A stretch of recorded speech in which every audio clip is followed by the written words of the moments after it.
Hello' friends, আজি মই বনাব ওলাইছোঁ পানীলাও পাতৰ চাটনি। আজি ময়ো ফাৰ্ষ্ট টাইমেই বনাম, কেনেকুৱা হয় আপোনালোকক দেখুৱাম, চাই থাকিব ভিডিঅ'টো। মই ইয়াত এনেকৈ কুকাৰত ভাত বহাব লৈছোঁ, লগতে এনেকৈ পাতকেইটা বাতি এটাত ভৰাই ভাতৰ লগত একেলগে বইল হ'বলৈ দিম, চাই থাকিব দেই। চৰি গাইছ, মই আপোনালোকক এটা বস্তু দেখুৱাব পাহৰি গ'লোঁ। মই এনেকৈ পিঁয়াজ নহৰু আৰু জলকীয়া এনেকৈ ভাজি ল'লোঁ, মই কাপোৰটো দেখুৱাব পাহৰিলোঁ দেই, বেয়া নাপাব। তাৰপিছত নেক্সট ষ্টেপটো দেখুৱাম ফ্ৰেণ্ডছ। এতিয়া মই চাম দেই, মই যে পাতখিনি সিজিবলৈ দিছিলোঁ বাতি এটাত, কি হৈ আছে। অ' ন' এই হৰিৰাম, এই ভগৱান আভি কিয়া কৰো মে। পূৰা দেখোন ভাত সোমাই গ'ল বাতিটোত। হে কৃষ্ণ, কি চাটনি হ'ব আজি নাজানিছোঁ আৰু দেই ভগৱান। হে ভগৱান, ভাতৰ কালাৰ চাওক চব গ্ৰীণ হৈ গ'ল। কি কৰিব ওলাইছিলোঁ, কি হ'ল হে ভগৱান, নাজানো আৰু কি হ'ব এইখন। চাই থাকিবচোন শেষলৈ।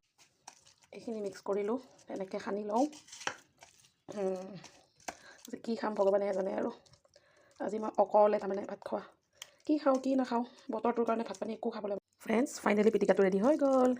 ইমান কিন্তু বেয়া হোৱা নাই দেই, চাওকচোন আপোনালোকে, ভালেই হৈছে। এইটো মোৰ পিটিকা, লাওৰ পাতৰ, কোমলীয়া পাতৰ। ভাতখিনি অঁতৰাই লোৱাৰ পিছত ধুনীয়াই হ'ল আৰু। এতিয়া মই খাওঁ দেই, খাই আপোনালোকক লগ পাই আছোঁ।